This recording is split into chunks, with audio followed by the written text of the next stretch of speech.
नमस्कार दर्शक बंधु पाणीपाग अपडेट रे पुणी एक नुआ भिडियो रे आपन को स्वागत।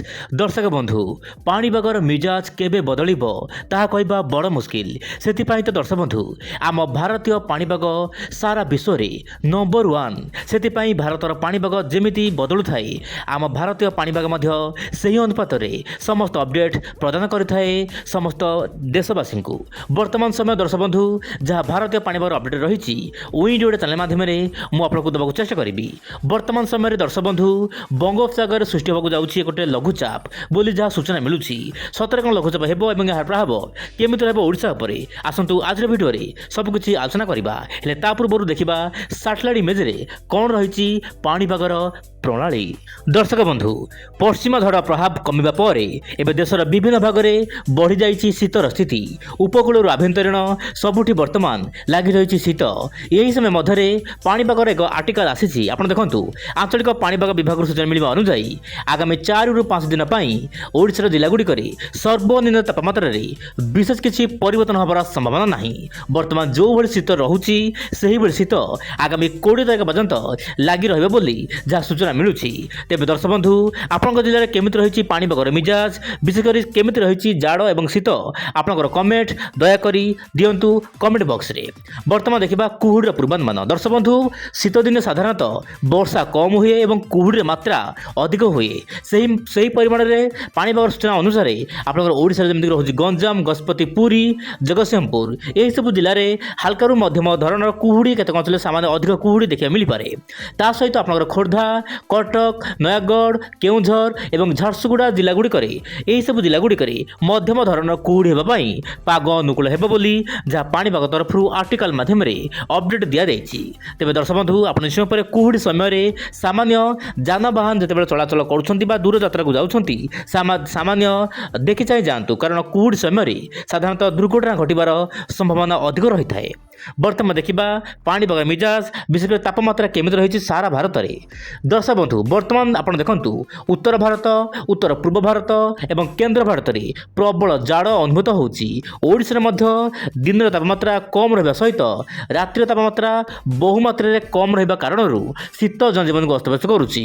ସନ୍ଧ୍ୟା 5ଟାରୁ ଶୀତ ଆରମ୍ଭ ହୋଇଯାଉଛି ଏବଂ ସକାଳ 9ଟା ପର୍ଯ୍ୟନ୍ତ ଲୋକମାନେ ମଧ୍ୟ ଶୀତରେ ଥରହର ହେଉଛନ୍ତି। ତେବେ ଦର୍ଶକ ବନ୍ଧୁ ଜାମ୍ମୁ କାଶ୍ମୀର, ଲଦାଖ ଏହାର ଆଖପାଖ ଅଞ୍ଚଳରେ ଏକ୍ସଟ୍ରିମଲି ଶୀତ, ମାନେ ପ୍ରବଳ ମାତ୍ରାରେ ଜାଡ଼ ଏବଂ ପ୍ରବଳ ମାତ୍ରାରେ ଶୀତ ମଧ୍ୟ ଦେଖିବାକୁ ମିଳୁଛି ଆପଣଙ୍କର ଜାମ୍ମୁ କାଶ୍ମୀର, ଲଦାଖ ତା ସହିତ ଏହାର ଆଖପାଖ ଅଞ୍ଚଳରେ, ତା ସହିତ ରାଜସ୍ଥାନ, ତା ସହିତ ପଞ୍ଜାବ, ହରିୟାଣାର ବିଭିନ୍ନ ଜିଲ୍ଲାଗୁଡ଼ିକରେ ପ୍ରବଳ ଶୀତ ଅନୁଭୂତ ହେଉଛି। ଏହି ସମୟ ମଧ୍ୟରେ ଓଡ଼ିଶା, ପଶ୍ଚିମବଙ୍ଗ, ଝାଡ଼ଖଣ୍ଡ, ଛତିଶଗଡ଼ ଏହାର ଆଖପାଖ ଅଞ୍ଚଳରେ ମଧ୍ୟ ଶୀତର ମାତ୍ରା ଦେଖିବାକୁ ମିଳୁଛି। କିନ୍ତୁ ଓଡ଼ିଶାରେ ଶୀତ ସାମାନ୍ୟ କମ୍ ରହିଛି। ଯେଉଁଭଳି ଶୀତ ହେବା କଥା ତାହା ମାତ୍ର ଦେଖିବାକୁ ମିଳୁନାହିଁ, କିନ୍ତୁ କୁହୁଡ଼ିର ମାତ୍ରା ଅଧିକ ରହୁଛି। ତେବେ ବର୍ତ୍ତମାନ ସମୟରେ ଆପଣ ବାୟୁର ଚଳନ ଦେଖନ୍ତୁ। ଉତ୍ତର ପୂର୍ବ ଦିଗରୁ ଶୁଷ୍କ ବାୟୁ ଓଡ଼ିଶା ଆଡ଼କୁ ଆସୁଛି, ତାହା ସହିତ ପଶ୍ଚିମ ବାୟୁ ମଧ୍ୟ ଆସୁଛି, ଯାହାପାଇଁ କି ଦର୍ଶକ ବନ୍ଧୁ ଓଡ଼ିଶାର ବିଭିନ୍ନ ଅଞ୍ଚଳରେ କୁହୁଡ଼ିର ମାତ୍ରା ବଢ଼ିବ ଏବଂ ଜାଡ଼ ମଧ୍ୟ ସାମାନ୍ୟ ଦେଖିବାକୁ ମିଳିପାରେ।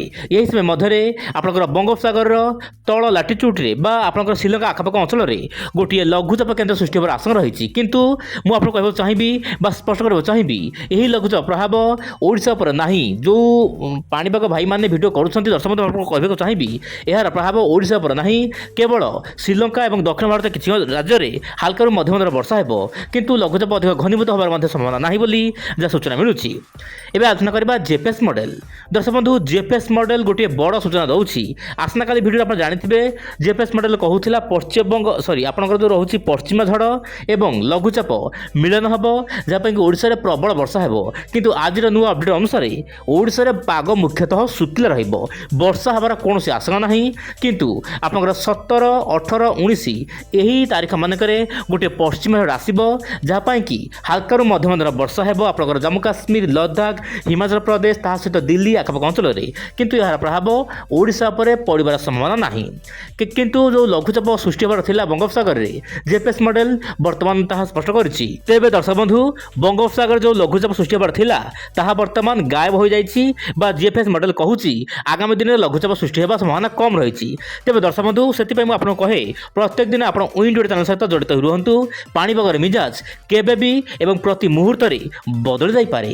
ତେବେ ଇଏ ଥିଲା ପାଣିପାଗର ଅପଡେଟ୍। ମୁଁ ଆପଣଙ୍କୁ ଯାହା କହିଲି ମୁଁ ପୁଣି ଆସିବି ଆସନ୍ତାକାଲି ଆଉ ଏକ ନୂଆ ଅପଡେଟ୍କୁ ସାଥେ ଧରି। ସେତେ ପର୍ଯ୍ୟନ୍ତ ବିଦାୟ ଦିଅନ୍ତୁ। ନମସ୍କାର, ଜୟ ଜଗନ୍ନାଥ ଦର୍ଶକ ବନ୍ଧୁ।